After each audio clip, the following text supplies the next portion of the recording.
bisedë bukur. Briken, mund të më kthesh lutem përgjigje këtë pyetje parë? Kthe çfarë përgjigje dush? Nuk kam përgjigje për pyetjen e parë. Vazhdo me pyetjen e dytë. Po pse s'ke? Nuk kam. S'kam përgjigje. Okej. Po mirë që. Pra, çfarë të ka pëlqyer kur më ke njoftë atëherë?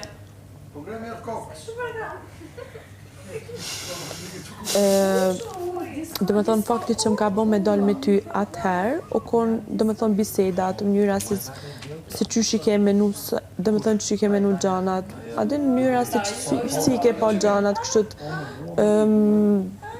do me thonë qysh i këtyr gjanat, s'po di që me thonë pikpamja jote në ca argumente. Unë po i njëjti jam. Ha? Po i njëjti jam. Po e di, po unë për momentin nuk kam pëlqyer për ty. Dakor. Po atëherë më ka pëlqyer domethënë gjanat që mënyra se si më ndojshë ca gjana, cilat unë i kam vlerësuar të rëndësishme në atë kohë. Adin kur kena shkruar kështu. Po. Ca gjana që adin, nuk e dukshën një djalë i mirë. Unë për shembull, e di çfarë më ka bërë përshtypje? Se ti